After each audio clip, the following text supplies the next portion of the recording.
Philip Van Doren Stern got the idea one winter morning in 1938 while he was shaving. He was shaving, and the entire story came to him, beginning to end, right there in front of the bathroom mirror. But Philip would not write the story down until a year later, and he would not try to sell the story until 4 more years had passed, and even then nobody would buy it. He tried to interest magazines in publishing it. He was turned down by everything from the Saturday Evening Post to the local farm journals. Finally, a movie studio bought the story, which the author had entitled The Greatest Gift. RKO Radio Pictures purchased the property at the suggestion of Cary Grant, by the way. Cary Grant thought the hero might be a suitable role for himself someday. And yet, try as they might, RKO screenwriters simply could not adapt the story to a movie-worthy script, so more years passed. RKO sold The Greatest Gift to another movie maker who had just organized a new company called Liberty Films. That producer-director's name, by the way, was Frank Capra.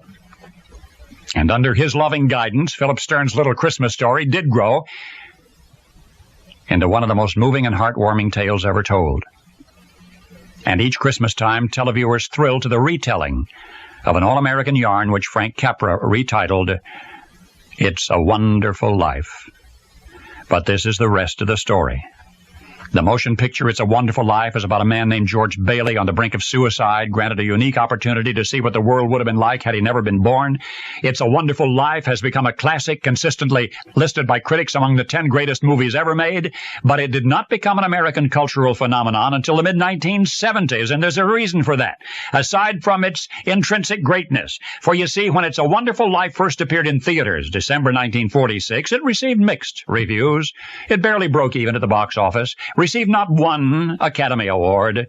Its less than spectacular reception was a tremendous disappointment to Frank Capra. It was so generally ignored over the following 3 decades that in 1974, when its copyright came up for renewal, somebody in the studio office forgot or didn't bother to go to the trouble of renewing the copyright, and that's how one of the 10 greatest motion pictures of all times slipped inobtrusively into what's called the public domain. And that's why America's undisputed favorite holiday movie became just that, because television stations can air it for free. And so they air it often, exposing it to millions. Experts guesstimate that the owners, had they held on to the copyright, It's a Wonderful Life would be earning them conservatively $26 million a year. In addition to the more than 1,200 radio and television stations airing it at least twice each year, there are 15 video companies selling the classic on cassette. They're cranking out copies for what amounts to the wholesale cost of blank tape. That's right. To paraphrase its original title, maybe that is the greatest gift of all. That we all get rich every Christmas time. In lots of ways.